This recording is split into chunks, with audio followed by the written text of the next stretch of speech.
Alors, ce soir, nous abordons la commission d'appel et de recours dans le primaire et dans le secondaire, puisque le mois de juin va être consacré généralement à ça. En ce moment, vous avez le guidon dans les conseils de classe qui vont arriver ou qui sont déjà arrivés. Et vous allez avoir ensuite les commissions d'appel et de recours, puisqu'elles découlent justement des décisions des conseils de classe ou des conseils des maîtres. Donc, au programme, nous allons voir la commission d'appel et de recours au primaire, puis la spécificité du collège et du lycée, et après un temps d'échange de questions-réponses. Il vous manque toujours vous avez encore quelques interrogations, quelques lacunes ou quelques incompréhensions. Alors, la commission d'appel et de recours dans le primaire. Alors d'abord, pourquoi on appelle ça une commission d'appel? C'est surtout quand vous devez faire appel de la décision du conseil de classe. Donc, vous savez qu'il y a des classes paliers que nous verrons notamment dans le secondaire. Et c'est le conseil de classe qui décide du passage ou non de votre enfant ou de la section dans laquelle il doit passer. Si vous décidez de contester cette décision, ça s'appelle une commission d'appel. La commission de recours, généralement, c'est pour toutes les classes intermédiaires et surtout les redoublements. C'est pour ça que vous faites un recours de la décision qui a été prise ou qui vous a été soumise. Alors, les grands principes. Dans le premier degré, donc maternelle et élémentaire, il n'y a pas de redoublement en maternelle, sauf si l'enfant est en situation de handicap et qu'il y a l'accord de la famille. C'est pour des cas très spécifiques, mais la maternelle, c'est en 3 ans, voire 4 années s'il commence dès 2 ans et demi, mais en aucun cas, on ne fait redoubler un enfant. Par contre, le recours, le droit d'appel est un principe de droit administratif. Donc, ce qui veut dire que le papa ou la maman peuvent très bien contester une décision prise par le conseil des maîtres concernant l'orientation de son enfant et donc du coup, il saisit la commission départementale d'appel. Donc, généralement, le conseil des maîtres se réunit, prend une décision concernant l'enfant, le fait savoir à la famille. Et si la famille est contre cette décision, elle fait un appel. Et c'est ce qui se passe généralement au mois de juin.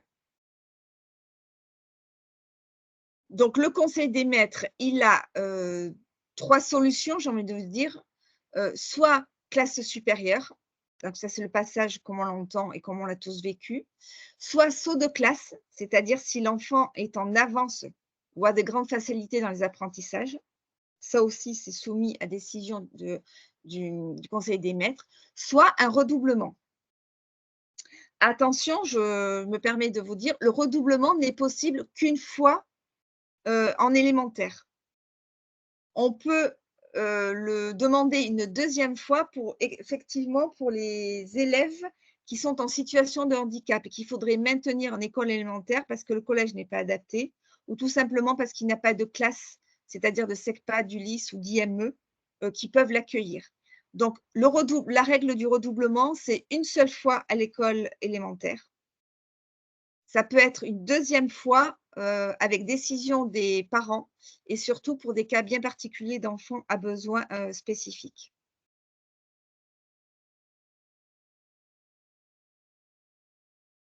Slide suivante, s'il te plaît, Christine. Voilà. C'est bon, tu la vois? Oui, je la vois, c'est bon. J'espère que tout le monde voit. Enfin, sinon, je vais essayer d'être très… oui, merci Claire. Alors, lorsque le redoublement, lorsqu'on le demande, c'est bien souvent parce que la situation de l'enfant au cours de l'année scolaire a eu un incident.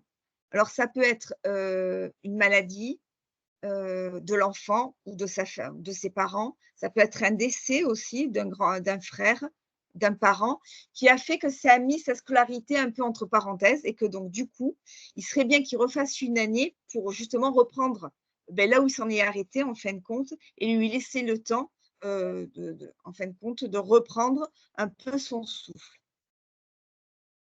Si un enfant redouble, et ça, je m'adresse à tout le monde, lorsque vous faites les conseils de classe dans les collèges et les lycées, c'est moins important, effectivement, parce qu'il n'y a pas de conseil de classe en école élémentaire. Lorsqu'un enfant redouble, qu'il soit en école élémentaire, en collège ou en lycée, on doit toujours mettre Un PPRE, c'est un programme personnalisé de réussite éducative. C'est obligatoire et c'est la loi. Pourquoi? Parce que justement, l'élève a fait déjà une première année, il se retrouve en difficulté ou en échec. On lui donne la possibilité parce qu'effectivement, il a des raisons d'être en échec et du coup, on met tout un plan pour l'accompagner. Donc ça peut être, de l'accompagnement personnalisé, des cours de soutien. Ça peut être aussi, une autre façon d'apprendre, c'est-à-dire qu'on lui donne des exercices soit en plus, soit en moins. Ça veut dire aussi peut-être des aménagements dans sa scolarité. Donc tout ça doit être consigné dans un PPRE et c'est obligatoire. Donc lorsque vous faites les conseils de classe, notamment pour les, collèges et les lycées, lorsque vous entendez que cet enfant est redoublant et qu'on parle du cas particulier de cet enfant, de sa scolarité et qu'à ce moment-là, on vous détaille que finalement, c'est guère mieux que l'année dernière, la première question à poser: «Est-ce que vous avez mis en place un PPRE?» Et si c'est la réponse est non, ils sont en faute. C'est-à-dire qu'ils n'ont pas mis tout ce qu'il fallait pour justement lui faire réussir cette année-là. Ça ne veut pas dire parce qu'on met un PPRE que cette année-là va être une franche réussite, parce qu'il faut aussi que l'élève travaille, accepte son redoublement et donc du coup dans un esprit d'avancer. Mais il faut que ce plan soit mis en jeu. Alors, comment ça se passe?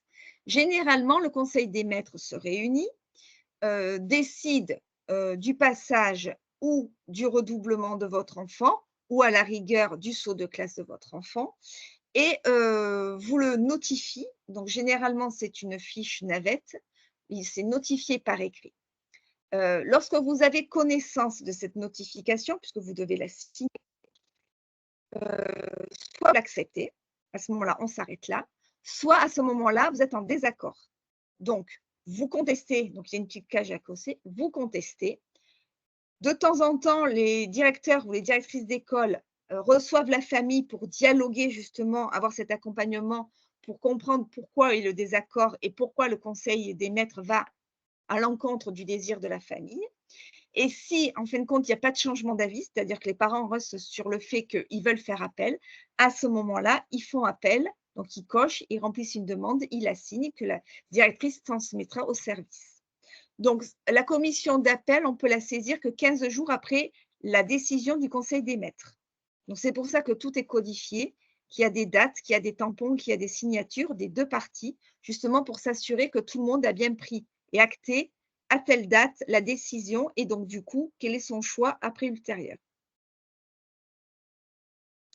Lors de cette commission dans le premier degré, la commission statue, peut très bien statuer sans avoir les parents. Donc, ce n'est pas une obligation d'avoir les parents qui viennent, en fin de compte, défendre le cas de leur enfant. C'est plutôt recommandé, mais ce n'est pas une obligation. Donc, si les parents veulent être entendus, à ce moment-là, qu'ils n'hésitent pas avec le dossier comme quoi ils sont en désaccord, qu'ils font appel de la décision, de demander à être entendus, donc joindre un petit courrier manuscrit pour dire qu'ils sont entendus. Mais on verra effectivement comment accompagner ces parents-là. Si à la suite de la commission d'appel, la décision de la commission d'appel est de toujours faire redoubler ou refuse le saut de classe, par exemple, à ce moment-là, les parents peuvent saisir le tribunal administratif, ce qu'on appelle le TA. Ou il peut saisir le médiateur de l'éducation nationale, justement, pour faire un effet de médiation. Mais généralement, le tribunal administratif, ça a un peu plus de poids, c'est-à-dire qu'à ce moment-là, c'est un juge qui va examiner le dossier et qui va décider. Généralement, le tribunal administratif regarde si la procédure est bien légale, c'est-à-dire que c'est tous les points ont été respectés. C'est-à-dire le dialogue avec la famille, les dates à laquelle ça a été remis à la famille, les explications, la date de recours, donc c'est-à-dire est-ce qu'elle a bien fait son recours dans les 15 jours réglementaires. C'est tout ça qui est regardé en priorité. Et après, on regarde le fond. Est-ce que c'est bon pour vous? Et si c'est qu'il n'y a pas de questions, j'avance. Alors, la commission d'appel, ce n'est pas un conseil des maîtres. Effectivement, elle n'est pas là, pour refaire, en fin de compte, la scolarité de l'enfant parce qu'effectivement, on n'a pas les personnes qui siègent, dans les commissions d'appel, n'ont pas vécu la scolarité avec votre enfant. C'est ni son professeur, ni son directeur ou sa directrice d'école. Donc du coup, ils ont juste le dossier scolaire de votre enfant. Ils ont juste la fiche navette qui a été remplie, donc c'est-à-dire le dialogue qui s'est instauré entre l'enseignant de votre enfant et entre vous-même et aussi ce qu'en a pensé la direction d'école. La commission d'appel est là pour statuer, en fin de compte, sur le passage de votre enfant dans la classe supérieure ou son redoublement, ou au contraire, ce qu'on appelle le saut de classe, le raccourcissement de la durée du cycle d'enseignement. Ça, c'est le nom assez pompeux pour dire sauter une classe.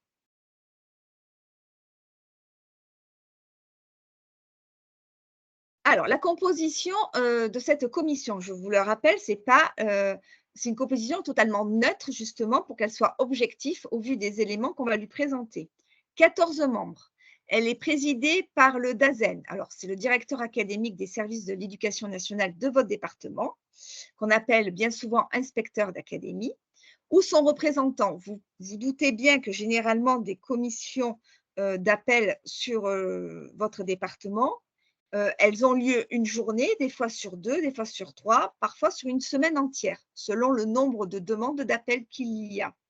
Le DAZEN ne peut pas bloquer une semaine totalement pour siéger dans ces commissions. Donc, généralement, il se fait représenter. Surtout que les commissions d'appel marchent par circonscription. Donc, un petit village, j'ai envie de vous dire, peut-être que ça va plus vite, mais lorsque vous êtes une grosse ville, j'ai envie de dire que ce soit Paris, que ce soit Orléans, que ce soit Marseille, je veux dire, il y en a plusieurs qui siègent le même jour à la même heure. Alors, elle comprend, et là c'est très formaté, j'ai envie de vous dire, un inspecteur responsable d'une circonscription de primaire, mais pas la circonscription qui va être examinée, parce qu'il ne peut pas être jugé partie, sachant que l'inspecteur, donc ce qu'on appelle un IEN de circonscription, généralement a connaissance de la décision et des fois donne des indications sur cette décision. Donc du coup, c'est quelqu'un d'une autre circonscription. 2 directeurs d'école, ce qui est logique puisqu'on parle d'école élémentaire, 2 enseignants de primaire, toujours logique, le psychologue scolaire, ce qu'on appelle le PsyEN, un médecin de l'éducation nationale, puisqu'il peut y avoir aussi des données médicales, peut-être qu'il faut porter à connaissance de l'équipe qui va gérer cette commission d'appel, un principal de collège et un professeur enseignant au collège. Alors, vous allez me dire, mais qu'est-ce que vient faire le collège là-dedans? C'est tout simplement pour les CM2. Quand il va y avoir le passage de CM2 vers la 6e, il est important d'avoir des représentants du collège pour évaluer le dossier scolaire et donc du coup les acquis, les compétences pour savoir s'il peut suivre en collège, puisque ce sont 2 univers différents. 4 représentants, donc 2 titulaires plus 2 suppléants de parents d'élèves qui sont nommés par le directeur académique. Donc généralement, vous avez dû commencer à recevoir les associations départementales ont dû recevoir de l'inspection académique la liste, c'est-à-dire tel jour se déroule telle commission et à tel endroit. Et elles vous ont demandé de remplir avec des parents PEP volontaires. Et donc, du coup, ce document, normalement, circule dans toutes les associations PEP de votre département pour justement que les parents volontaires puissent s'inscrire à ces commissions et puissent aussi anticiper éventuellement la pause de RTT ou de jours de congé pour pouvoir y siéger. Et d'où ce webinaire ce soir, justement, pour vous aider à prendre la décision d'y aller, parce qu'une fois formé, peut-être que ça sera peut-être plus clair pour vous. Et donc, du coup, vous aurez tout intérêt à vous jeter à l'eau. Et puis, de toute façon, il faut bien faire une première fois. Donc, du coup, de temps en temps, on y va avec son expérience de parent, son expérience aussi de représentant PEP, son vécu aussi personnel sur l'établissement scolaire quand vous y étiez. Et donc, du coup, vous avez toute votre légitimité et n'hésitez pas à poser des questions. Alors, le premier rôle des représentants des parents d'élèves au sein des établissements scolaires, au sein de l'association départementale ou de l'union académique, si vous n'avez pas d'association départementale, c'est d'accompagner ces familles qui vont faire appel. Parce que bien souvent, elles ont décidé de faire appel, elles se lancent, mais elles ne savent pas trop dans quoi elles se lancent, parce qu'elles ne savent pas du tout comment ça se marche. Donc, du coup, vous êtes là pour les rassurer, pour leur expliquer effectivement ce que je suis en train de vous raconter, qui siège dans ces commissions d'appel et comment ça va se passer. Elles peuvent effectivement constituer un dossier. C'est-à-dire que la commission d'appel va statuer sur les évaluations de l'enfant qui a été fait au cours de l'année par son enseignant. C'est ce que nous allons avoir. On peut aussi savoir s'il a eu un PAP, un PPS mis en place qui pourrait expliquer effectivement qu'il a déjà des difficultés dans les apprentissages, qui pourrait expliquer effectivement que les résultats ne sont pas à la hauteur, mais que peut-être c'est juste un petit retard à l'allumage. Donc, du coup, ces pièces-là, vous les aurez en tant que jury dans les commissions d'appel. Par contre, les parents peuvent rajouter des éléments que seuls ont, c'est-à-dire, par exemple, s'il y a eu l'enfant qui a été souvent malade, des certificats d'hospitalisation, des certificats médicaux. On peut apporter effectivement s'il y a eu un élément tragique dans la famille, un décès. À ce moment-là, ils peuvent apporter cette preuve-là. Ils peuvent aussi, par exemple, pour des enfants qui ne sont pas du tout diagnostiqués, qui sont en cours de diagnostic, avoir des certificats médicaux autres. Enfin, tout ce qui peut aider à la compréhension de la situation de la scolarité de cet enfant durant cette année écoulée. Le parent, je l'ai déjà dit, les parents ne sont pas obligés de siéger. Il est fortement recommandé de venir s'expliquer parce que du coup, ça permet aussi de dédramatiser la situation, c'est-à-dire qu'ils vont voir en face d'eux, la commission d'appel, elle est composée effectivement de parents comme vous et moi. Je veux dire, les professeurs sont aussi des parents, les chefs d'établissement sont aussi des parents.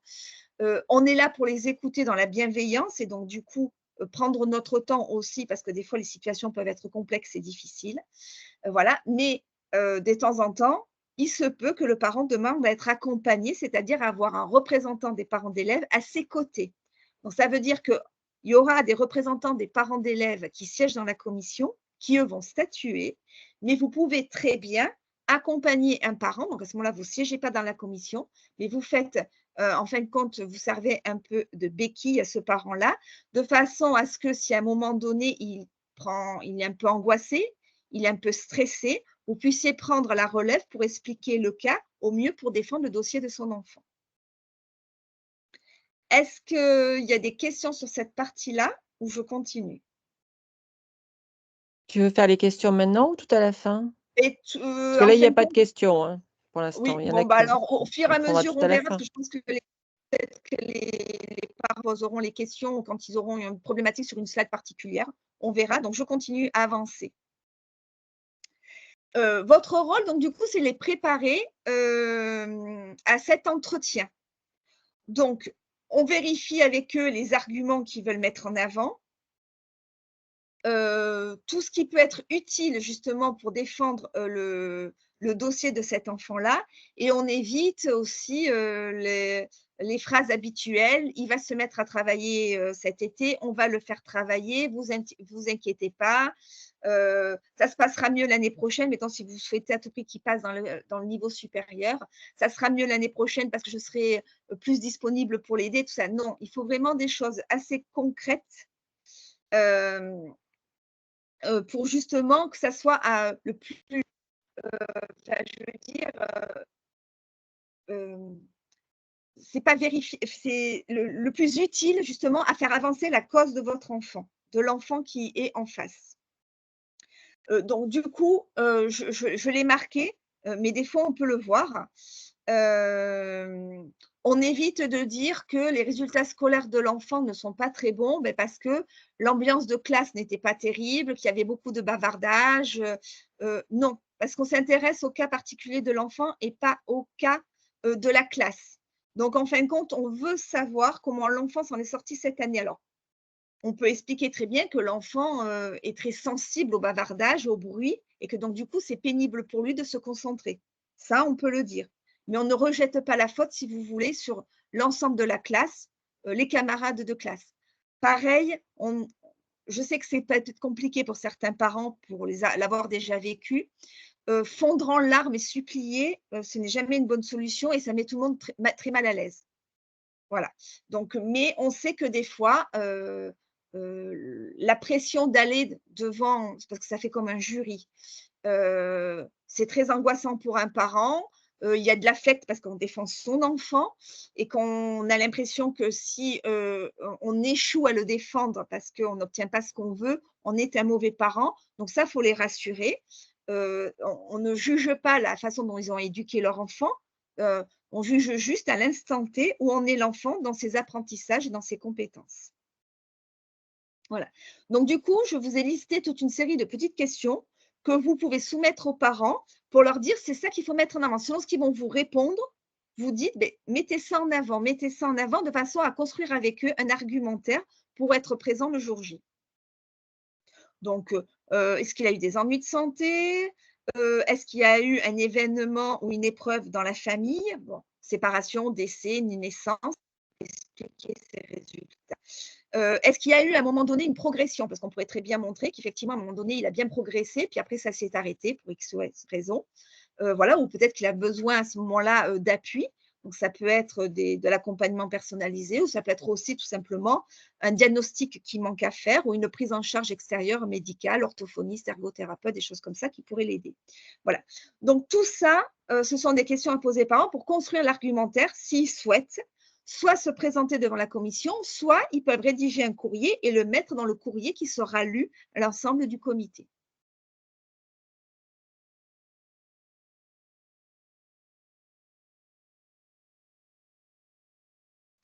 Alors, votre rôle maintenant, vous êtes un parent qui siège dans une commission d'appel.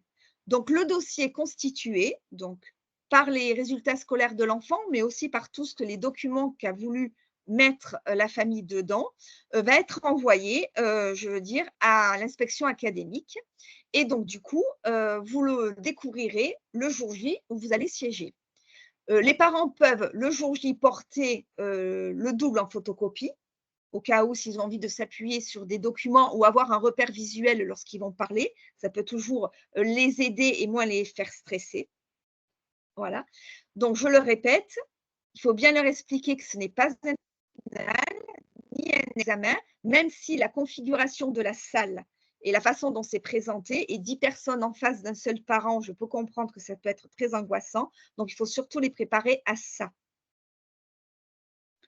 Hem On n'émet pas de pronostic, c'est-à-dire si vous accompagnez une famille, à la sortie, c'est pas la peine d'essayer de dire, «Oui, ils avaient l'air d'être contents, de faire des sourires, donc du coup, c'est bien joué et tout». Vous n'émettez pas de pour pas décevoir en fin de compte la famille. Vous les accompagnez, vous les soutenez, dans ce moment qui est compliqué pour eux. Ils se défendent du mieux. Quand vous voyez qu'ils n'y arrivent pas, vous prenez la parole, vous demandez à prendre la parole et à les accompagner et donc du coup à donner des arguments qu'ils n'arrivent pas à donner ou qui ne vont pas dans le bon sens ou quand vous voyez que ça part dans un sens qui n'est pas du tout, l'intérêt de cette commission. C'est-à-dire que si on commence à partir dans des histoires de famille, des choses comme ça, c'est pas du tout l'intérêt d'étaler sa vie privée. Vous pouvez remettre la conversation sur: «On est là aujourd'hui pour votre enfant et pour savoir s'il peut effectivement passer dans le niveau supérieur ou redoubler et donc du coup, reprendre une scolarité et du coup améliorer ses difficultés».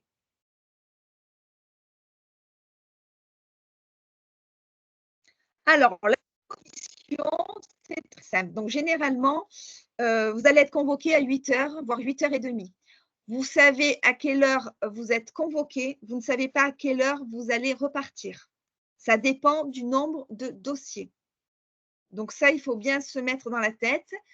Il vaut mieux poser sa journée.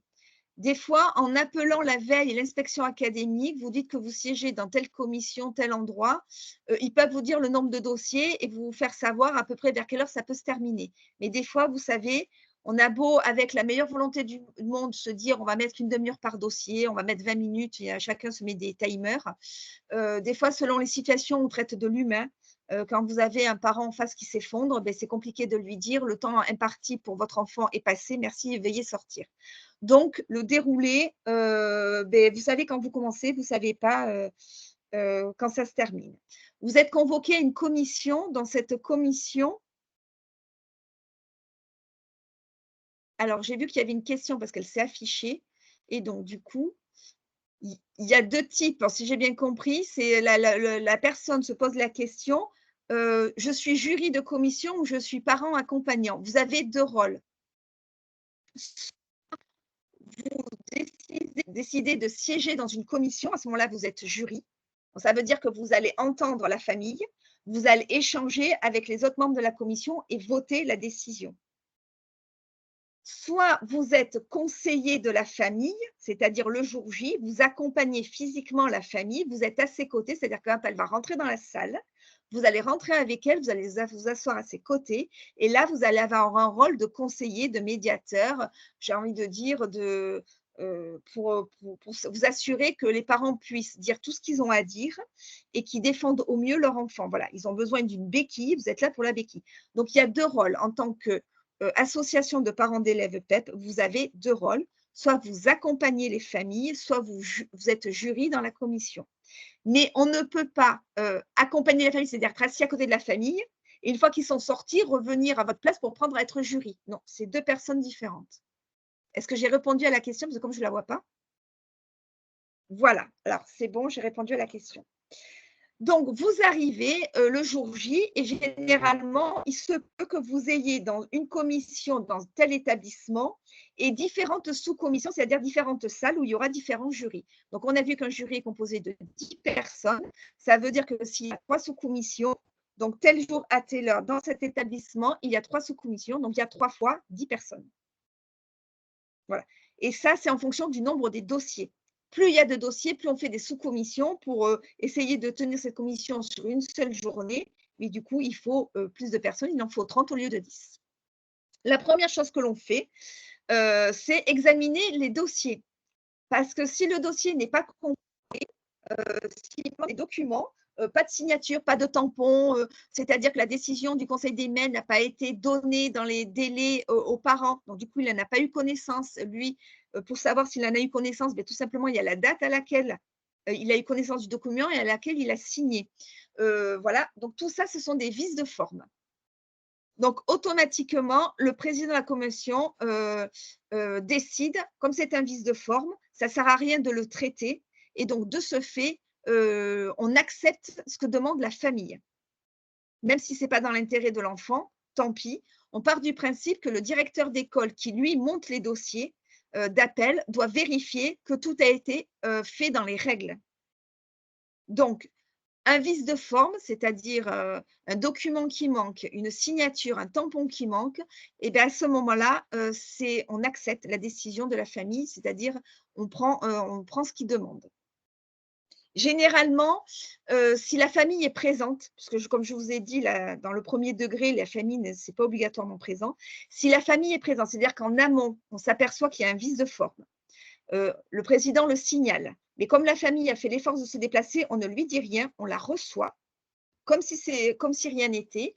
Elle donne son argumentaire, on la recampagne et après on statue, mais de toute façon, de fait. Mais on ne dit pas à la famille, de toute façon, c'est gagné, ça ne sert à rien de nous expliquer. Elle est venue, elle a fait l'effort, on l'écoute.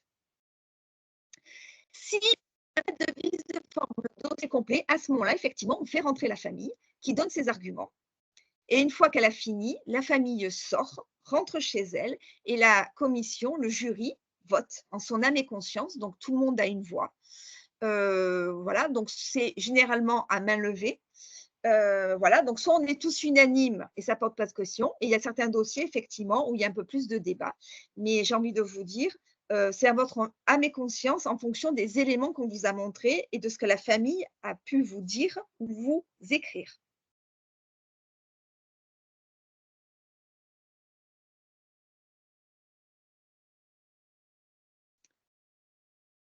Donc, si par exemple, la famille demande effectivement le passage dans la classe supérieure et que donc du coup, après les avoir entendus ou lu le dossier, vous décidez qu'il ne faut pas le faire passer dans la classe supérieure, en ce moment-là, on a dit ça que c'est un rejet de l'appel, c'est-à-dire que tout simplement, on ne va pas dans le sens de la famille. La décision doit être motivée et ça, il faut veiller à ce que ce soit fait parce que rebelote, comme je vous l'ai dit, la famille peut dans le cas contraire, aller au tribunal administratif. Le tribunal administratif va regarder si la procédure a été faite dans les normes. Et donc, du coup, tampon, signature et tout, donc ça, normalement, ça a été vu en amont de la commission. Par contre, si le président de la commission marque pas les tampons, ne signe pas et surtout ne la motive pas, et bien ça, le tribunal administratif retoquera la décision de la commission d'appel et ira dans le sens de la famille.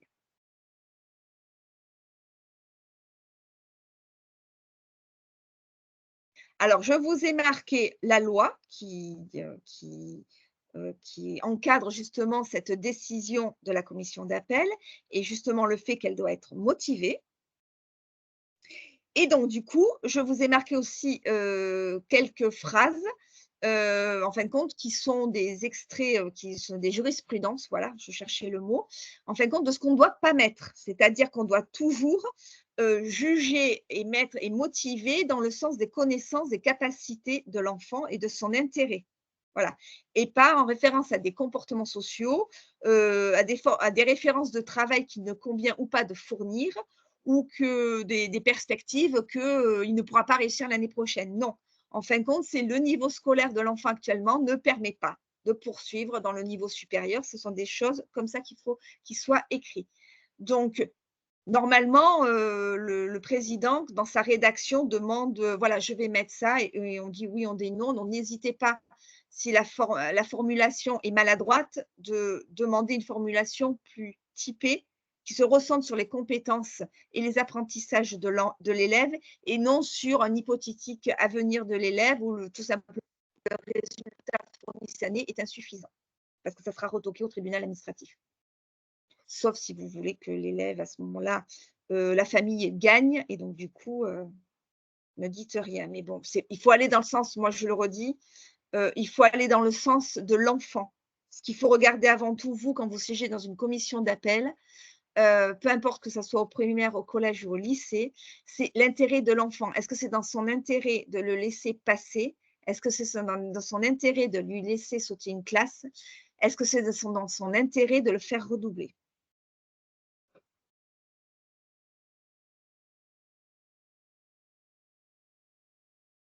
Si lors de la commission d'appel, vous avez été témoin, de choses qui vous ont choqué, c'est-à-dire, des références sur la famille, c'est-à-dire des fois avant que la famille arrive, moi ça m'est arrivé une fois, d'avoir un inspecteur de circonscription qui se permette, de donner, le jugement que lui avait donné sa collègue sur cette famille-là.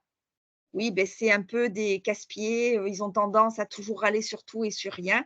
Ça ne se dit pas, c'est-à-dire qu'on n'a pas donné ce genre d'informations, surtout que c'est des informations sur oui-dire et que quand on ne connaît pas les gens, il vaut mieux s'abstenir de parler, c'est de la diffamation.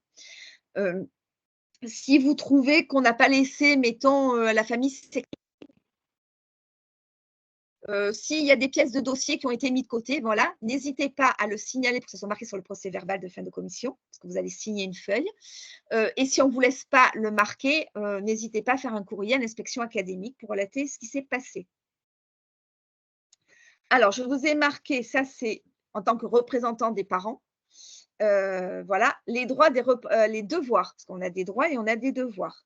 Donc, quand on est membre d'une commission, peu importe d'une commission, que ce soit même un conseil de discipline, on doit être présent du début jusqu'à la fin. C'est-à-dire que si on commence un dossier, on le traite jusqu'au bout. Pareil, si vous arrivez en retard à la commission et qu'ils ont déjà commencé à siéger, vous ne pouvez plus y siéger. La commission doit commencer, mettons s'il doit y avoir 10 personnes, les 10 personnes sont là, on a le quorum, on commence les examens des dossiers. Du moment que l'examen des dossiers a commencé, on ne peut plus faire entrer qui que ce soit dans la commission. C'est figé. Donc, du coup, il vaut mieux arriver à l'heure. Et pour les endroits où il y a beaucoup de circulation, se prévoir justement ce temps pour arriver un peu plus qu'à l'heure. Vous avez un devoir de confidentialité et de solidarité avec la commission. C'est-à-dire, comme c'est un vote, c'est pas parce que vous allez voter, mettons, pour maintenir la décision du Conseil des maîtres, c'est pas pour après sortir déjà le résultat du vote et en même temps vous désolidarisez. Non, vous avez le droit d'échanger, de donner votre opinion. Après, c'est un vote. Donc, j'ai envie de dire, si vous voulez voter pour que le parent obtienne gain de cause, eh vous votez pour la demande de la famille. Si vous estimez qu'on ne doit pas aller, parce que ça ne va pas dans le sens de l'enfant, de, mettons, le faire passer à la classe supérieure, vous votez contre la demande de la famille. Voilà. Donc, voilà, chaque personne a un vote, une voix. Donc, on l'a fait entendre et c'est ça que ça sert les moments d'échange. N'hésitez pas à prendre la parole et poser des questions, c'est-à-dire quand la famille va venir s'exprimer, je répondrai à la question parce que je les vois arriver, mais du coup, comme je ne peux pas toutes les lire, donc du coup, c'est compliqué parce que j'ai qu'une partie de la question. Je termine juste sur le fait que la décision, voilà, une fois que vous avez pris votre décision, c'est notifié à la famille par écrit, voilà, avec copie au directeur d'école, puisque lui, il faut qu'il sache ce qu'il va faire de cet enfant, c'est-à-dire s'il le met dans l'effectif supérieur ou s'il le laisse en redoublement ou s'il lui fait un saut de classe. Donc lui, il faut qu'il prévoie ses effectifs. Donc ça ne sert à rien d'appeler non plus la famille, voilà, ou de lui dire, elle attend le résultat par écrit. Les résultats ne sont pas communiqués par téléphone, ça, il faut bien dire à la famille, c'est-à-dire qu'il doit se déplacer jusqu'à l'établissement scolaire pour que le directeur lui remette en main propre, ou soit il le recevra par la poste, en espérant que la poste ne mette pas 3 semaines non plus pour lui acheminer la lettre. Alors, Voilà. si, Et si tu veux répondre aux questions, donc il y en a une qui oui, avait en fait, été je posée. ne les vois pas, donc je vois juste le début de la Voilà. question et pas la fin. Donc, il y en avait une qui a été posée tout à l'heure quand tu as commencé à parler du tribunal administratif, à savoir est-ce que l'étude du dossier donc, par le tribunal est rapide? Oui, c'est rapide. Oui, oui. Pour l'avoir vécu, c'est rapide. C'est-à-dire qu'ils ont leur décision au plus tard en septembre, enfin, avant la rentrée scolaire. C'est rapide. Et voilà. Et Je vous l'autre signale question, que oui, je me permets juste de dire que les commissions d'appel ont lieu au mois de juin et généralement fin juin. Donc, du coup, s'ils font appel au tribunal administratif, vous savez qu'il y a la vacance, c'est-à-dire qu'à un moment donné, tout le monde a le droit de prendre des vacances. Donc, normalement, tout tribunal administratif, comme tout tribunal, ben voilà, part en vacances. Donc, du coup, ça arrive tout simplement fin août. Au pire des cas, premier jour de septembre. Mais généralement, fin août, famille, c'est déjà ce qu'il en est. Et et le directeur d'école aussi, parce que lui aussi, il faut qu'il prévoie où mettre cet enfant. voilà. Alors c'est vrai qu'il y a une réflexion en disant: «Ça fait tard», mais C'est la justice française. voilà, c'est quand même très rapide pour de la justice. Oui. Alors autre question, c'est en tant que membre de la commission, donc là on siège, assis, pas avec les parents. Doit-on prendre la défense de l'élève ou au contraire être impartial? Alors, il n'y a pas une question de défendre ou pas l'élève. C'est une question au vu du dossier que vous allez avoir sous les yeux, au vu de ce que va vous dire la famille ou transmettre la famille, parce que ça peut être un courrier qui va être lu avec d'autres documents joints. C'est à vous. Alors, si la famille est présente, vous pouvez lui poser des questions. C'est l'avantage s'ils sont présents. Si à la lecture du dossier, des choses qui vous paraissent pas bizarres, mais que peut-être la famille n'a pas mis en avant. C'est-à-dire qu'on voit effectivement que l'élève a été absent pendant très longtemps et que la famille oublie de vous expliquer le pourquoi de cette absence. Donc, du coup, vous posez la question à la famille. Si vous n'avez pas la famille, donc du coup, vous n'avez que l'examen du dossier. S'il y a un point de vue médical, des fois, ils sont transmis des données médicales. C'est pour ça qu'il y a toujours un médecin ou une infirmière scolaire. C'est lui qui va lire le document et qui est informé en fin de compte qu'il y a un problème médical, une maladie grave ou pas grave, peut-être quelle incidence ça peut avoir sur la santé de l'enfant et donc du coup aussi sur son travail à l'école, c'est-à-dire peut-être beaucoup de fatigue, peut-être des problèmes de concentration, des choses comme ça. Donc ça, c'est le médecin qui va vous expliquer. Donc là, vous pouvez très bien poser des questions au médecin pour vous faire votre idée. Si effectivement, lui refaire une année, ça va être bien, ou est-ce que sa pathologie fait que l'année prochaine aussi, il sera de nouveau souvent absent, des choses comme ça. Donc, et vous pouvez échanger entre vous, c'est-à-dire qu'à un moment donné, vous allez échanger sur votre point de vue. Donc, par exemple, au vu des éléments, je pense que l'élève pourrait très bien réussir dans le niveau supérieur, donc j'aimerais bien qu'on accède à cette demande. S'il y a des gens qui sont contre, ils vont vous donner leurs arguments. Alors, c'est pour ça que c'est bien qu'il y ait des enseignants, parce que justement, les enseignants de primaire vont dire, ben, voyez, parce que ça et ça, ces notions-là, il ne les a pas encore acquis, sauf que ça correspond à ce cycle-là, et donc du coup, il a cumulé beaucoup de retard, et donc du coup, on va le mettre en difficulté pour l'arrivée au collège. Voilà. Donc, c'est pas rester impartial, c'est-à-dire qu'à un moment donné, vous allez vous faire votre opinion. Alors, soit votre opinion, elle est ferme et définitive, soit elle est un peu tangente, c'est-à-dire que vous ne savez pas de quel sens se tourner. Et donc, du coup, n'hésitez pas à poser ces questions-là. Il n'y a pas de questions bêtes. On est là dans l'intérêt de l'enfant, je le redis. On n'est pas là pour faire plaisir à papa et maman. On n'est pas là non plus pour faire plaisir à un enseignant qui a décidé de ne pas suivre les parents. On n'est pas là non plus pour faire plaisir à un inspecteur de circonscription. On est là dans l'intérêt de la famille. Alors, dernière question pour l'instant. Suivant les présidents des commissions, le dossier circule entre les membres ou pas. Certains présidents nous présentent oralement ce dossier ou gardent le dossier. Peut-on demander à faire circuler ce dossier? Oui, tout à fait. Vous n'êtes, enfin, je veux dire, on espère que quand il lit les courriers et le dossier, il n'oublie pas des mots ou il ne refait pas sa sauce, j'ai envie de vous dire. Mais effectivement, pour toutes les autres, pièces, vous êtes en droit de les demander et donc du coup, vous les demandez à ce qu'elles circulent parce qu'en tant que membre de commission, vous devez en fin de compte, vous êtes censé prendre une décision, à votre âme et conscience avec les éléments qu'on met à votre portée. Donc, des fois, de voir certains éléments, vous, ça vous parlera peut-être mieux que si le chef d'établissement vous dit: «Oui, mais c'est un élève moyen». Qu'est-ce qu'il entend par moyen? Donc vous, en récupérant, les évaluations, ce qui a été fait, ça vous permet de voir, puisque vous savez que bien souvent, ils marchent par code couleur, de voir s'il y a beaucoup de vert, beaucoup de rouge, beaucoup de voilà. Donc c'est surtout ça qu'il faut voir. Voilà, donc n'hésitez pas à poser des questions, n'hésitez pas à demander à voir les pièces, voilà, enfin, puisqu'après vous allez devoir voter. Donc est-ce qu'il y a des questions? Non. Alors, donc c'est le dossier, s'il y a une remarque, c'est le dossier Oui, c'est complet le qui doit dossier complet, circuler. c'est-à-dire que s'il y a un vice de forme, le dossier, beh, de fait, c'est en faveur de la famille et donc du coup, on le traite même pas. Donc ça sert à rien de vous le présenter parce que de toute façon, vice de forme, automatiquement, on accepte la demande de la famille. Donc il n'y a plus qu'à tamponner l'autre feuille, accepte, voilà et c'est marqué, pourquoi on a accepté, voilà parce que dossier incomplet.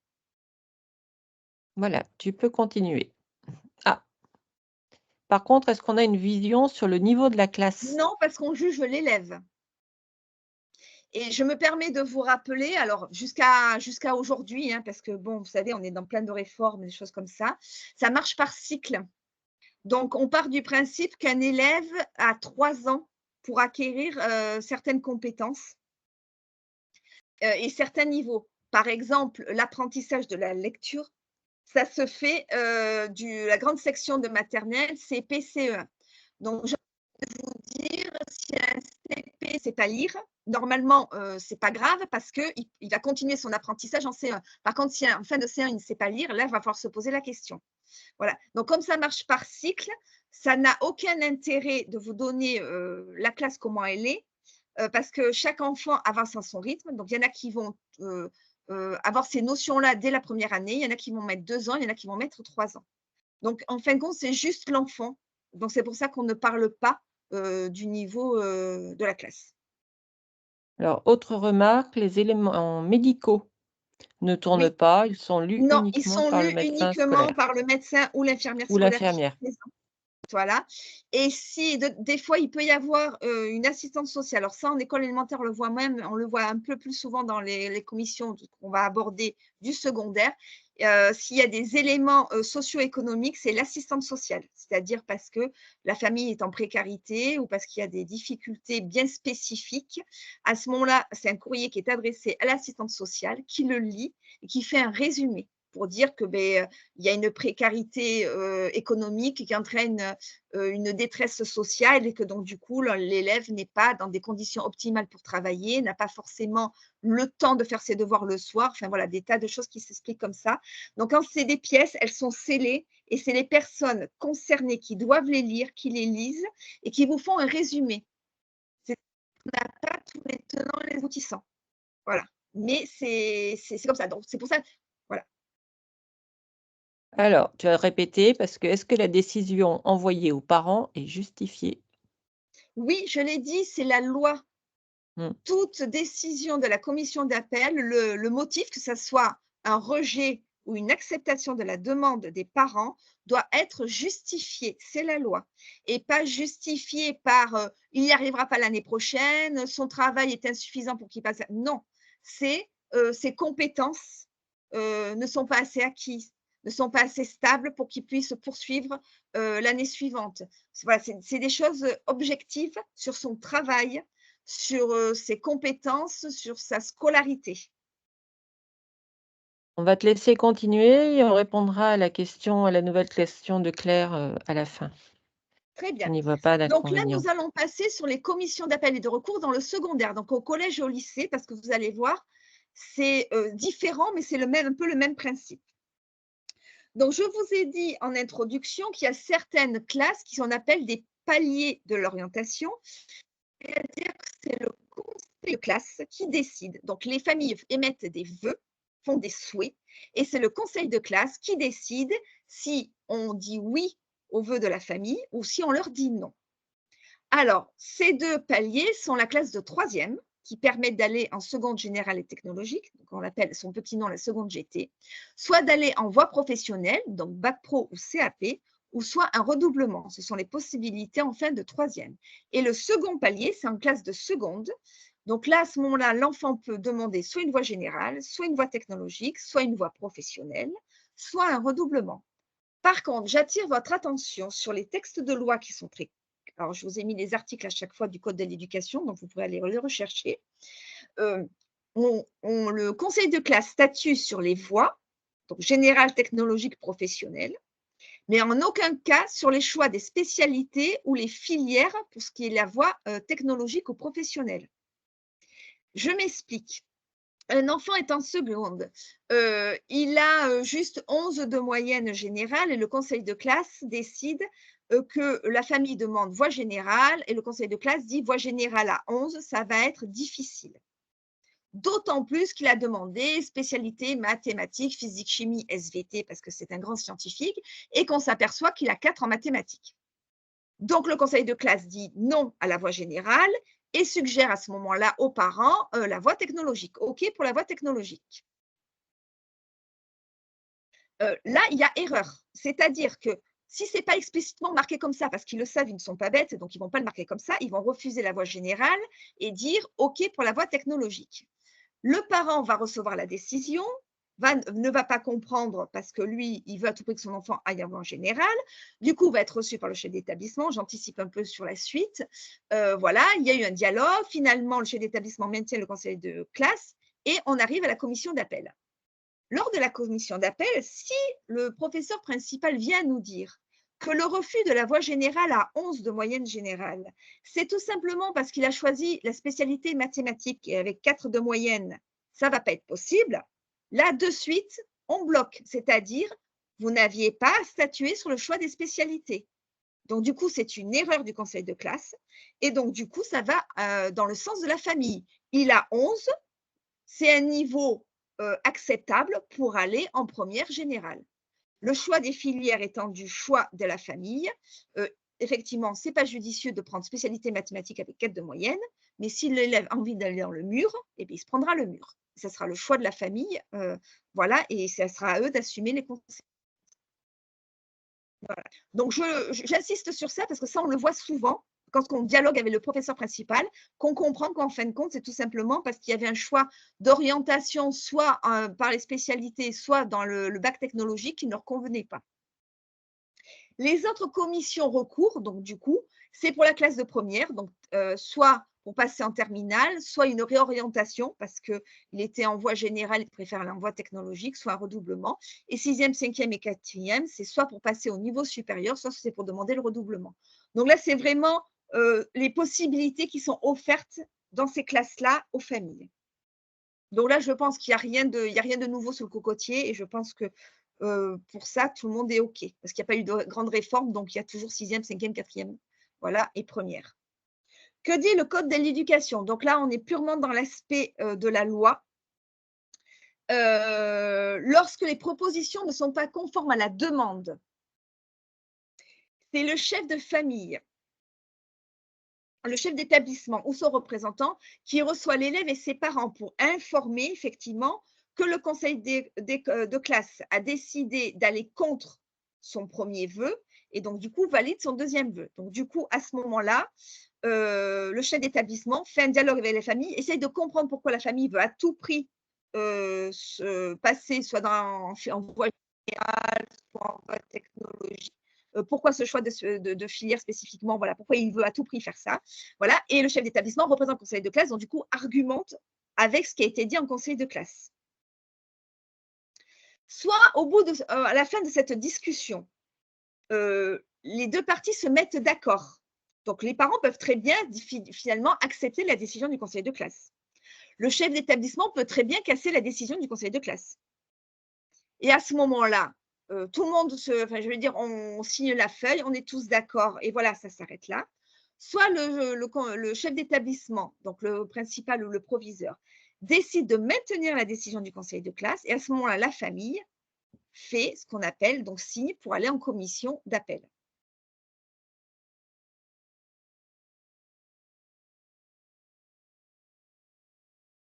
Donc là, par contre, 15 jours, vous avez vu pour les écoles élémentaires, le premier degré, là, ils n'ont que 3 jours pour faire appel. C'est-à-dire qu'une fois qu'ils ont été reçus par le chef d'établissement, ils ont droit à un délai de réflexion, donc ils peuvent rentrer chez eux. Donc, ils lui donnent la feuille pour faire appel. Ils réfléchissent et ils ont 3 jours, en fin de compte, pour faire appel. Ou soit ils décident de faire appel de suite. Généralement, les parents ont plus ou moins préparé cet exercice-là, c'est-à-dire que quand ils ont reçu le conseiller de classe, généralement, il y a 1 ou 2 jours qui se passent avant que le chef d'établissement les reçoive. Donc, ils ont eu mûrir le projet, de discuter. Et donc, du coup, si le chef d'établissement maintient cette décision-là, les parents signent la feuille de suite pour la commission d'appel.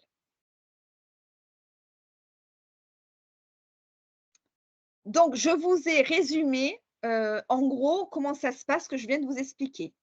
Décision du conseil de classe. Si la décision du conseil de classe va dans le sens de la famille, tout le monde, donc c'est oui. Il obtient sa classe, il obtient son redoublement, il obtient sa réaffectation, par exemple, s'il est en voie générale, il veut passer en voie technologique. Circuler, il n'y a plus rien à voir, on se serre la main, on est tous heureux et l'enfant continue sa scolarité. Sinon, commission d'appel et de recours, dont je vous ai mis l'article. Et si la commission d'appel et de recours maintient toujours la décision du conseil de classe, tribunal administratif. Et le tribunal administratif décide d'une affectation ou d'un redoublement. Parce qu'à un moment donné, cet enfant-là, il faut bien le mettre quelque part. Donc, il faut trancher. Donc, au bout du bout, c'est le tribunal administratif qui tranchera.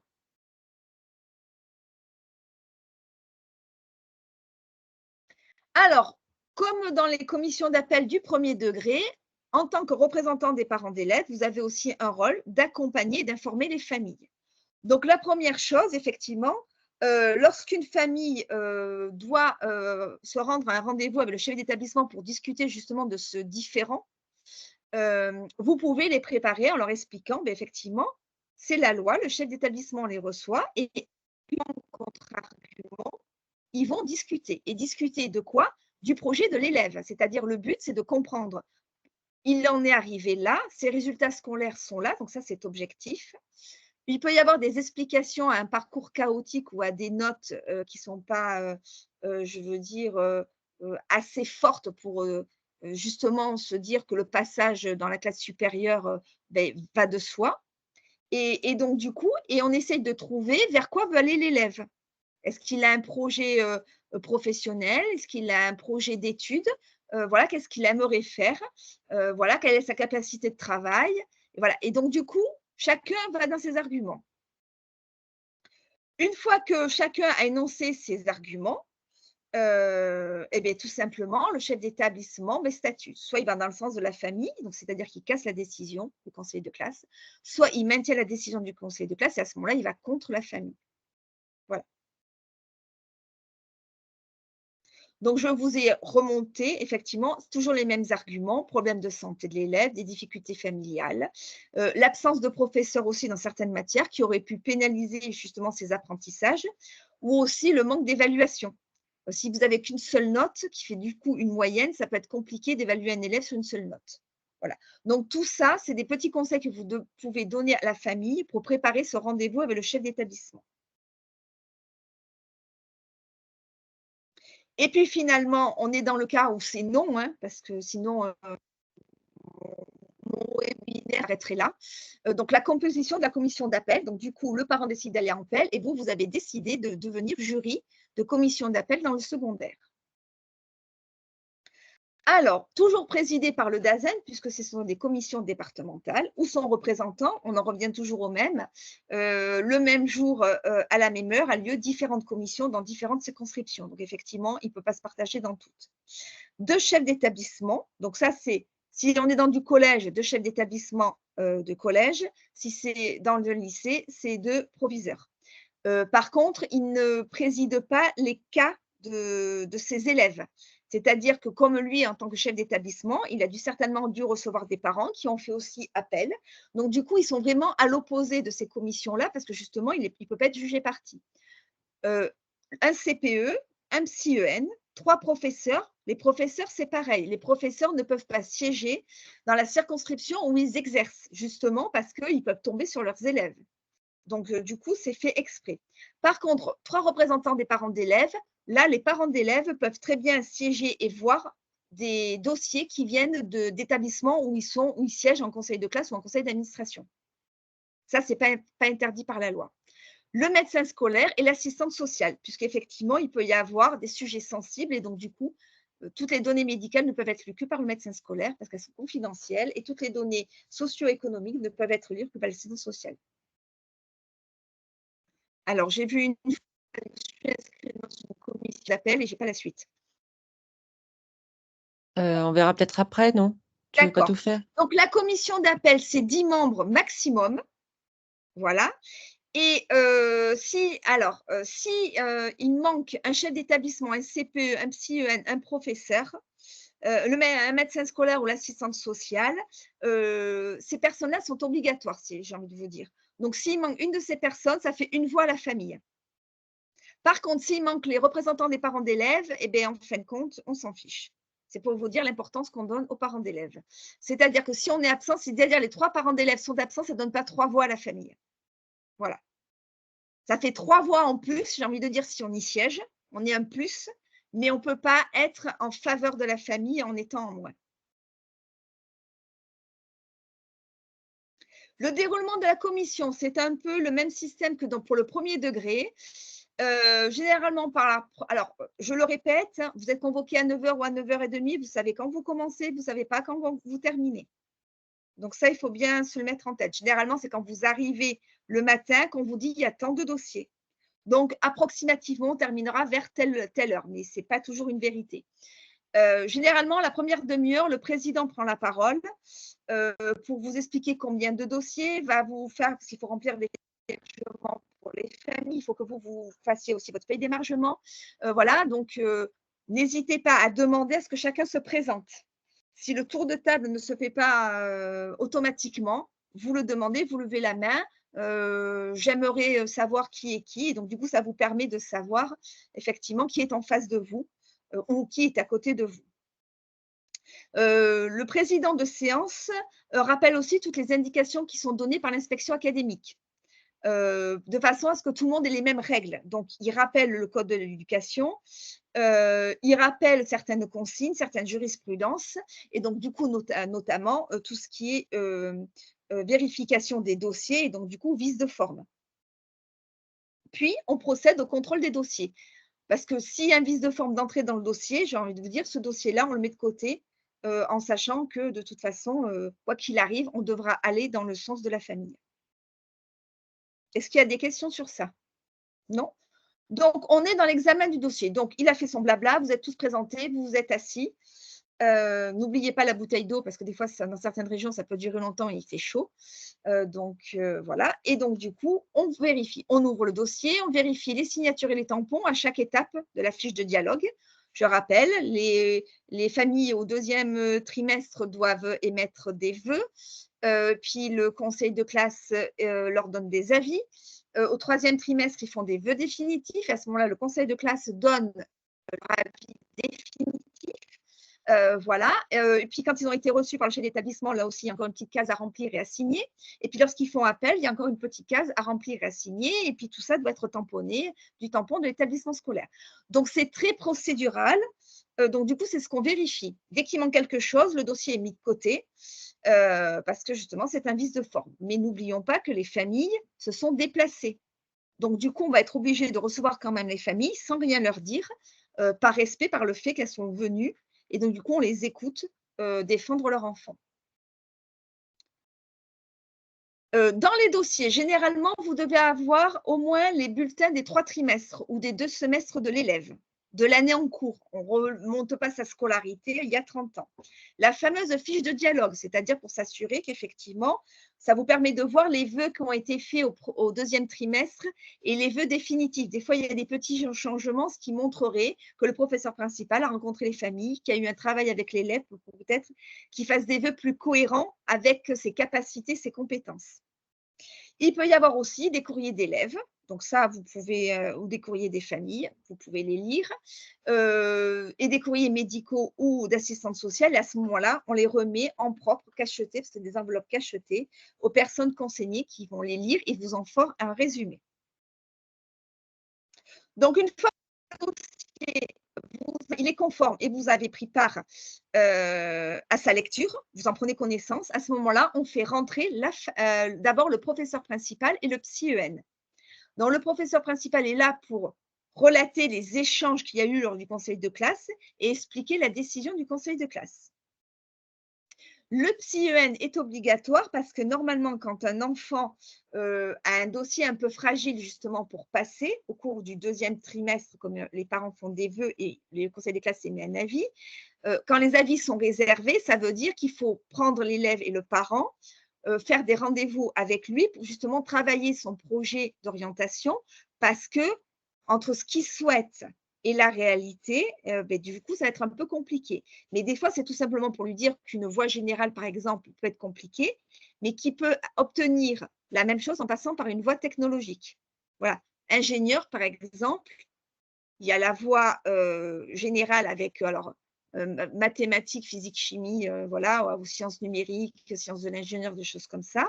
Mais il peut aussi passer par un bac technologique, STI 2D, voilà, qui peut être une voie peut-être plus facile pour l'élève. Donc, du coup, on s'assure qu'il y a bien eu ce dialogue avec l'élève et sa famille pour construire ce parcours. Et généralement, le psy-EN sert à ça.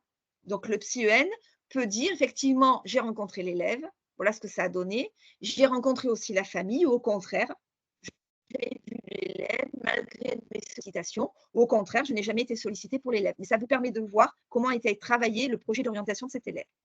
On fait sortir le professeur principal et le psy-EN, et à ce moment-là, on fait rentrer l'élève et sa famille. Alors, ça peut être aussi un autre représentant, ça peut être dans certaines fois le grand frère, parce que les parents sont étrangers, ne parlent pas la langue. Donc, le grand frère peut venir représenter la famille ou accompagner ses parents et faire la traduction. Voilà. Donc, à ce moment-là, l'élève et la famille nous expliquent pourquoi eux, ils contestent la décision du conseil de classe. Et une fois qu'ils ont fini, ils repartent. Et à ce moment-là, le jury délibère et vote. La décision, comme dans le premier degré, doit être motivée et écrite, c'est-à-dire qu'on remplit une feuille, c'est tamponné, c'est signé. Donc, toujours, on motive la décision du conseil, du jury de la commission d'appel et de recours. Est-ce qu'il y a des questions? La notification, par contre, je me permets de le dire aux familles, se fait le lendemain, c'est-à-dire que le lendemain, les familles doivent se rendre à leur établissement scolaire, donc à leur collège ou à leur lycée, et c'est le chef d'établissement qui leur remet la lettre en main propre. Parce que du coup, selon la décision,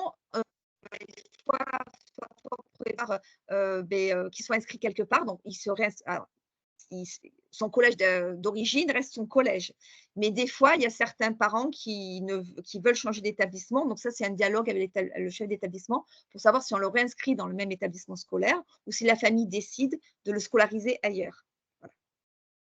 Alors, comment m'aider à prendre la bonne décision? On en revient toujours à la question. N'hésitez pas à poser les questions à la famille, à l'enseignant et au psy-EN. Voilà, il connaissait le dossier, il connaît l'élève, il a rencontré la famille, oui ou non? Est-ce que, il a pris à part, enfin, ça nécessitait des heures d'accompagnement à côté pour construire le projet pédagogique ou le projet d'orientation de l'élève? Voilà, les raisons des absences, s'il y a des professeurs qui étaient absents, mettons pas de professeur de français tout au long de l'année, des choses comme ça, ou des absences perlées. Enfin voilà, tout ça, vous posez la question, toute la partie scolarité, vous pouvez la poser aux enseignants et aux psy-EN qui peuvent vous apporter ces réponses-là ou un éclairage. Et c'est bien souvent là où on découvre que l'élève, on n'a pas voulu le mettre en voie générale, tout simplement parce qu'il avait choisi une spécialité et qu'on estimait que dans ces spécialités, il n'allait pas réussir. De là, de suite, Quand ça commence à aller dans ce sens-là, vous dites donc vous êtes en train de nous dire que vous avez refusé le vœu de la famille parce que le choix des spécialités n'était pas opportun pour vous. Donc là, il va généralement vous dire oui. Et donc, du coup, vous lui rappelez que le conseil de classe n'a pas à choisir les spécialités, ni la filière technologique, ni la filière professionnelle de l'élève. C'est du ressort de la famille. Donc, à ce niveau-là, quand ça commence à paraître comme ça, vous savez qu'il va falloir aller dans le sens de la famille parce que c'est une erreur du conseil de classe. N'hésitez pas à poser les questions à l'élève, à sa famille. Généralement, c'est bien de questionner l'élève, même les plus grands timides, des questions simples, courtes, mais l'élève finira par y répondre. Voilà, et ça vous permet de savoir sa motivation. Ça permet aussi de savoir ce qui s'est passé pour lui, comment il a vécu cette année scolaire-là, quels ont été les problèmes qu'il a rencontrés. Des fois, je vous avoue que ça m'est arrivé, il y a des choses qui sont dites et on tombe un peu de l'armoire parce que personne au cours de l'année scolaire ne s'est aperçu que l'élève était dans une situation de violence intrafamiliale, même d'abus sexuels. Moi, ça m'est arrivé, c'est des cas extrêmes, hein. Moi, je l'ai rencontré qu'une fois, mais je vous assure que vous vous sentez très mal. Une jeune fille qui, lors de la commission d'appel, a fondu en larmes et a expliqué en fait, qu'elle avait été violée et que donc du coup, effectivement, on avait bien vu une chute au 3e trimestre qu'on n'expliquait pas et que c'était parce qu'elle n'avait pas surmonté l'épreuve et qu'elle avait parlé à personne. Voilà. Donc effectivement, après, il faut déjà, vous vous sentez mal et puis après, vous dire qu'on peut l'aider. Vous voyez ce que je veux dire? Parce qu'après, il y a d'autres choses à mettre en place qui ne concernent pas la commission d'appel. Mais voilà, donc des fois, il y a des choses comme ça qui sortent et qui sont des explications et qui n'ont pas été décelées ni par l'établissement, ni même par le conseil de classe, ni par le chef d'établissement lorsqu'il a reçu la famille. Des fois, il y a des situations très complexes et là, à ce moment-là, on vide son sac. N'hésitez pas à demander surtout, moi je dis, lorsqu'on interroge la famille, s'ils veulent à tout prix le passage dans la classe supérieure ou aller en voie générale plutôt qu'en voie technologique ou aller en voie technologique plutôt qu'en voie professionnelle, demandez-leur à ce moment-là que si on ne va pas dans leur sens, est-ce qu'ils envisageraient un redoublement pour trouver un échappatoire? C'est-à-dire, bon, OK, on ne peut pas accéder à leur demande, mais d'un autre côté, si le redoublement, la famille y est plutôt favorable, et l'élève aussi, à ce moment-là, se dire que c'est une porte de sortie pour justement qu'ils se remettent un peu dans une dynamique de travail et justement que l'année prochaine, il aille dans sa voie qu'il souhaite réellement. Parler avec l'élève aussi de son projet d'orientation. C'est des élèves qui se projettent. Tu es en fin de 3e, tu vas aller en seconde générale et technologique, mais explique-nous pourquoi.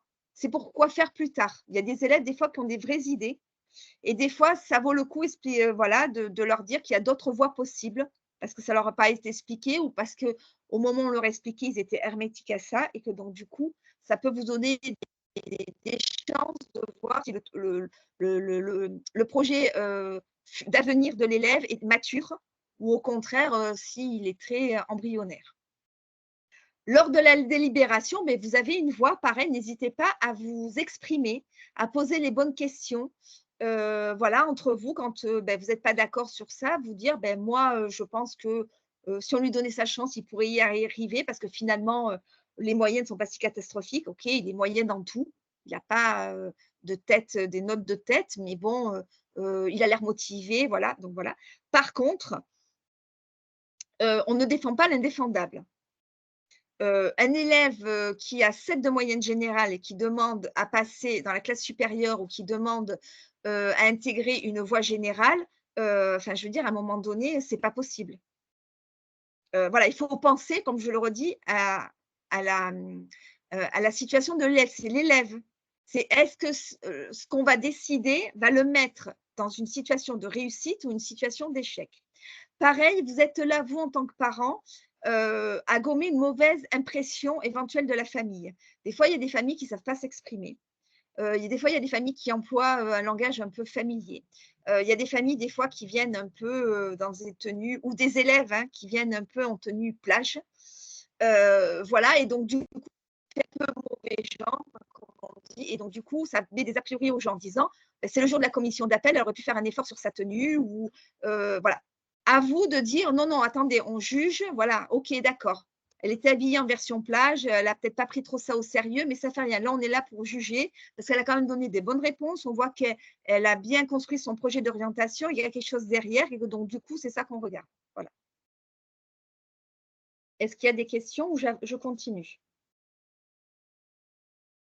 Alors, pareil, vous êtes tenu à une obligation de confidentialité, donc tout ce qui se dit, tous les échanges et tous les votes sont confidentiels, vous n'avez pas à ressortir, même si vous connaissez la famille, puisque nous, les parents d'élèves, on peut siéger dans notre établissement scolaire. Donc, du coup, on peut être amené à connaître les gens. Voilà, on ne leur passe pas un coup de fil, on ne leur fait pas un SMS pour leur dire tu as eu gain de cause ou au contraire, prépare-toi au tribunal administratif. On ne dit rien, c'est confidentiel. Ils auront la réponse le lendemain. Si la famille vous appelle, vous pouvez juste lui donner des explications très brèves, c'est-à-dire pas le vote, oui, c'est le chef d'établissement qui était contre, c'est le psy-EN qui n'était pas à la hauteur, les professeurs ont été vent debout contre ton enfant. Non, c'est lui expliquer objectivement, c'est-à-dire ce qui a été mis dans le motif de refus, c'est tout simplement parce qu'il est encore trop faible, il est trop fragile, il a des très grosses lacunes pour pouvoir continuer au cycle supérieur, c'est des choses comme ça.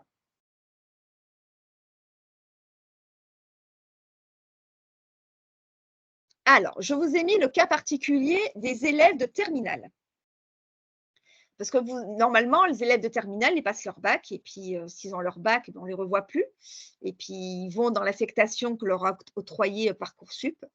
Mais il y a toujours le cas, puisqu'on le sait, je ne sais plus les résultats du bac, mais c'est 90 ou 89, je ne sais jamais quel est le chiffre de réussite au bac, donc ça veut dire qu'il y en a qui échouent.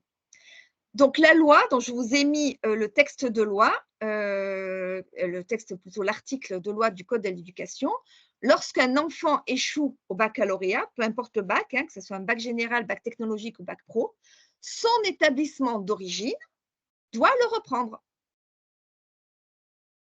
C'est la loi. Mais il ne le reprendra qu'une fois. On est bien d'accord que s'il loupe son bac une deuxième fois, là, il n'est pas obligé de le reprendre.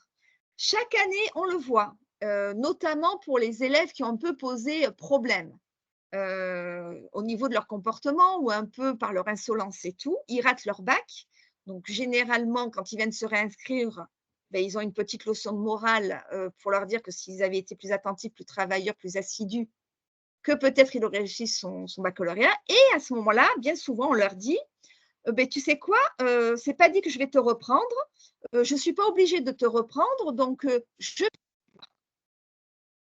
généralement, c'est comme ça que les élèves et les familles vous contactent en tant que fédération de parents d'élèves, parce que justement, en disant il a arrêté son bac et son établissement ne veut pas le reprendre. Bon, c'est juste, vous contactez le chef d'établissement, vous lui rappelez l'article de loi, et que bien souvent, au final, il va le reprendre, contraint et forcé, mais bon, le chef d'établissement aime bien faire cette petite peur, histoire de prendre conscience à l'élève que peut-être à la rentrée prochaine, il n'aura pas d'établissement d'affectation et du coup, il ne pourra pas passer son bac, sauf en candidat libre. Voilà. Si le chef d'établissement est assez obtus, n'hésitez pas à contacter le rectorat, ils sont là pour ça, le service vie scolaire, et justement, le service scolaire va rappeler cet article-là au chef d'établissement. De temps en temps, il peut être demandé à l'élève, au vu effectivement de ces 3 ou de ces 4 dernières années au sein de l'établissement scolaire, peut-être de l'accumulation de certains comportements, qu'il serait peut-être préférable justement qu'il change d'établissement. Lui, ça lui permettrait d'avoir des nouveaux professeurs qui ne le connaissent pas, qui ne le jugent pas, qui n'ont pas d'a priori. Et lui, ça serait peut-être l'occasion de se mettre dans une nouvelle dynamique de travail. Voilà, donc des fois, changer d'établissement, ça peut être bénéfique, mais bon, ça, c'est du libre choix de l'élève ou de sa famille, s'il est mineur encore.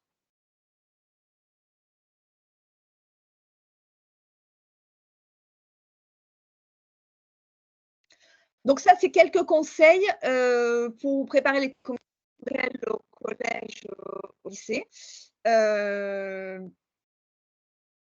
Donc du coup,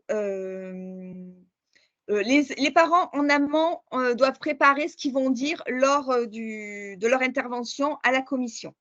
Donc ça, vous pouvez avoir un rôle de préparateur. On rappelle aux familles qu'on évite de dire que il travaillera cet été, qui va prendre des cours particuliers, voilà, parce que ça, on l'entend chaque année et à chaque fois, ça agace au plus haut point, parce qu'on sait que ça ne sera pas vrai, donc on va arrêter de se mentir. Donc voilà, on reste courtois, on ne défend pas l'indéfendable, on arrive à l'heure, on est ponctuel, on tient compte de la fatigue. Alors, je parle en amont, vous pouvez aider. Des fois, les familles viennent vous voir en amont en vous disant je passe en commission d'appel, je ne sais pas comment ça se passe, mais des fois, il y a des chefs d'établissement qui disent contactez, ils donnent, s'il y a 2 listes dans le collège ou au lycée, ils donnent les coordonnées des 2 têtes de liste, il dit appelez-les, ils peuvent vous conseiller, parce qu'effectivement, quand on ne l'a jamais fait, ça peut être impressionnant. C'est comme un conseil de discipline, ça peut être impressionnant. Donc à ce moment-là, moi, ça m'est arrivé d'avoir des parents au téléphone. Et donc, du coup, on leur explique comment ça marche, une commission d'appel. On les rassure, parce que c'est leur droit. On leur demande comment s'est passée la scolarité. Donc, du coup, c'est les parents qui vont vous raconter comment s'est passée la scolarité. Alors, forcément, ils vont vous raconter de leur point de vue. Mais vous, il faut être objectif dans le sens qu'il faut leur demander quelle est la moyenne de l'élève.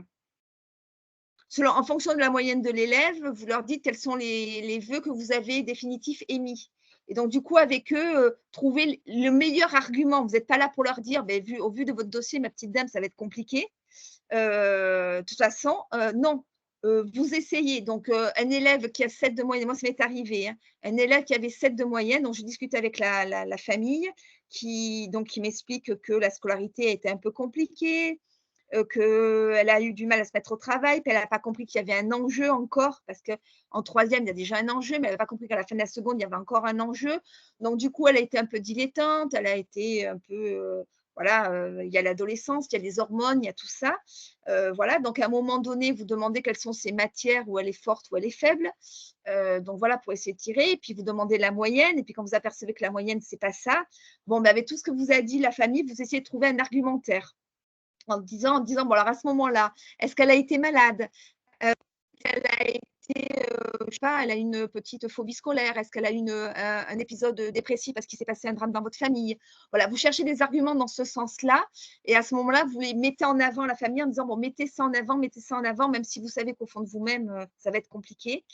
Commencez aussi à prévoir avec la famille de dire pourquoi à tout prix une voie générale, pourquoi pas une voie pro, parce que qu'est-ce qu'elle veut faire plus tard. Donc voilà. Donc c'est vraiment les aider. Donc du coup, des fois, on peut avoir des parents en amont qui vous contactent. Donc, si vous avez décidé de siéger dans les commissions, mettons si c'est une lycéenne, que vous avez décidé de siéger dans la commission d'appel de lycée, évitez à ce moment-là, passer à quelqu'un d'autre de votre association, de façon à ne pas vous retrouver avec un dossier que vous avez déjà vu. Alors, eux, ils n'en sauront rien, hein, que vous avez déjà vu le dossier, mais du coup, c'est toujours gênant, d'autant plus si la famille fait allusion de comme vous m'avez dit ou comme vous m'avez aidé devant tout le monde. On va s'éviter de dire qu'on se connaît. Donc, du coup, voilà. Donc, si vous avez décidé de faire les commissions d'appel au lycée, si vous recevez un appel d'un parent qui a besoin d'aide pour construire son argumentaire, si c'est un lycéen aussi, demandez à quelqu'un de votre association de le prendre. Si c'est quelqu'un de votre lycée, demandez, si vous savez dans quelle commission vous êtes affecté. Donc, en fonction de la circonscription, vous savez si c'est vous ou pas qui allez le traiter. Donc, voilà. Donc, soyez vigilants sur ça. Voilà, mais on est là pour les aider. Donc, en amont, vous pouvez avoir connaissance de certains dossiers. Tout à fait. Mais par contre, le jour J, vous le découvrez. Voilà. Et donc, du coup, vous avez 5-10 minutes pour, alors c'est un peu rapide, hein, mais 5-10 minutes pour prendre connaissance des bulletins trimestriels, de regarder un peu, grosso modo, sa moyenne générale sur les 3 trimestres, les matières où il a des points forts, des points faibles, la fiche navette pour savoir qu'est-ce qu'il souhaitait comme vœu. Voilà, vous avez 5 minutes. J'ai envie de dire 10 minutes, c'est vraiment très généreux, mais s'il n'y a pas beaucoup de dossiers, vous pouvez avoir 10 minutes. Voilà. Tenir compte de la fatigue. Plus vous allez avancer dans la journée, plus vous allez être fatigué pour un peu qu'il fasse chaud.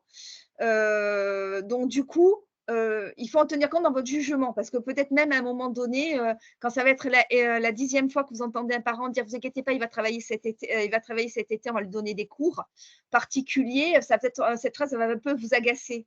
Donc, vous allez peut-être avoir des sauts d'humeur, des froncements de sourcils, des soufflements, des choses comme ça. Donc, voilà. Mais c'est logique parce qu'effectivement, à 8 heures du matin, on est bien, on est reposé, voilà.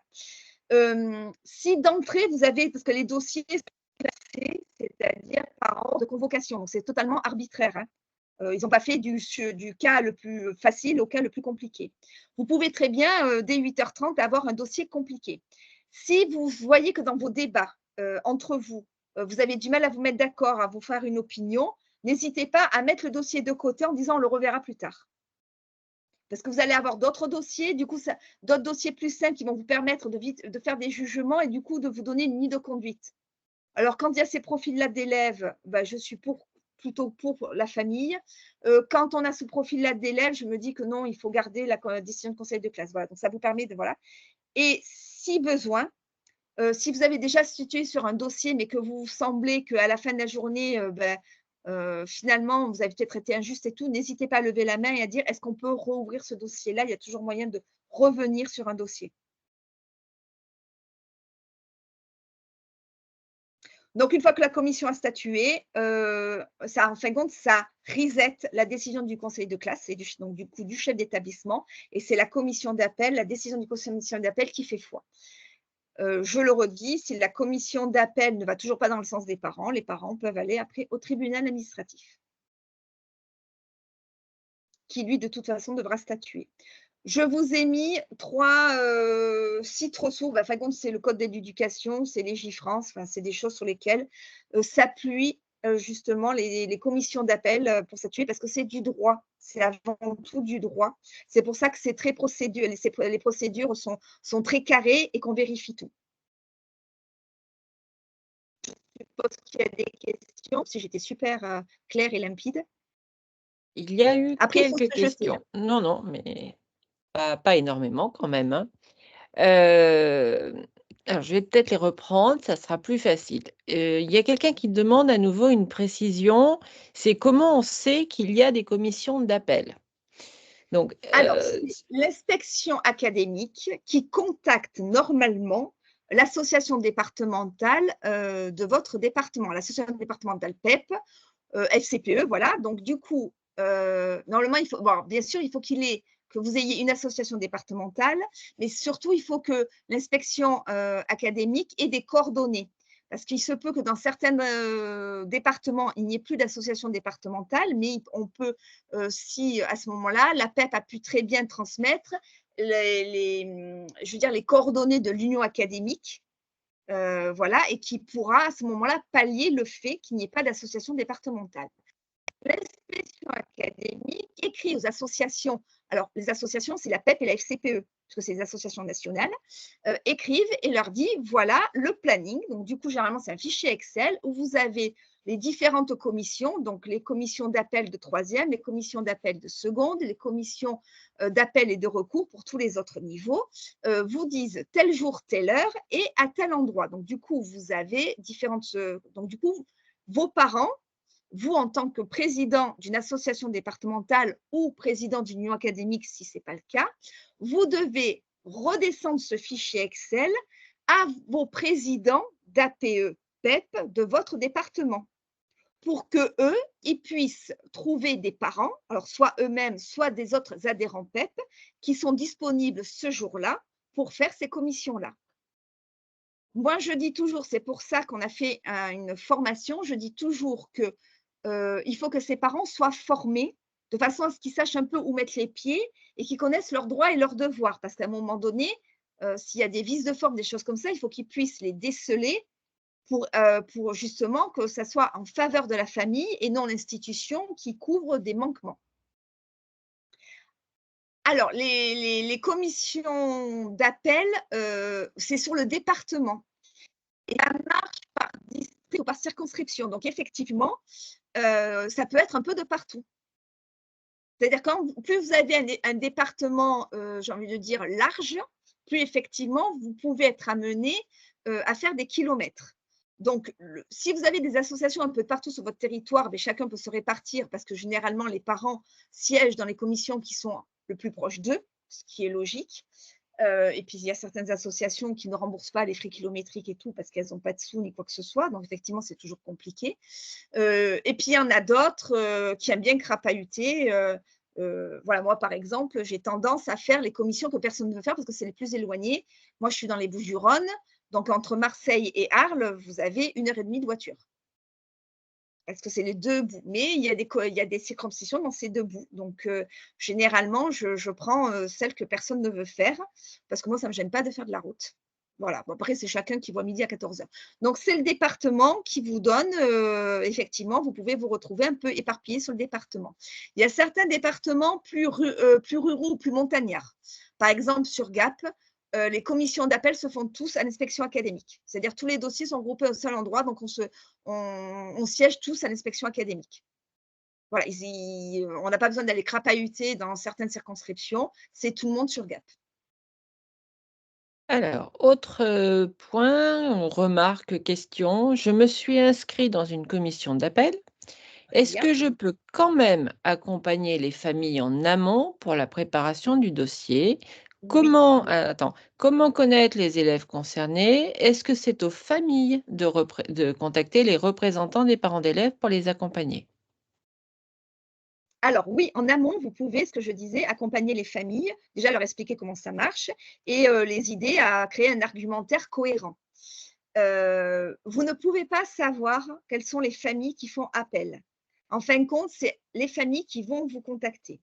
Donc généralement, je vous conseillerais, d'aller voir votre chef d'établissement, par exemple, ou de faire de demander au chef d'établissement que lorsque si par hasard, il y a des familles qui font appel, qui n'hésitent pas à donner les coordonnées des listes de parents d'élèves, élus au sein, de son établissement. Mais il faut qu'il non, s'il y a la PEP et la FCPE, il doit donner la PEP et la FCPE. C'est-à-dire qu'on donne les coordonnées de tout le monde et la famille après choisit, si vous voulez. Mais il peut pas, alors sauf si vous êtes tout seul sur l'établissement scolaire, mais il peut pas donner qu'une seule, voilà. Mais vous pouvez très bien en amont aller voir le chef d'établissement en lui disant: si des familles décident de faire appel, est-ce que vous pouvez, à la fin, c'est-à-dire s'ils sont déterminés à faire appel, c'est-à-dire qu'il n'y a pas de changement de leur part, leur dire: «Vous pouvez vous faire accompagner, vous renseigner auprès des fédérations de parents d'élèves et voici leurs coordonnées».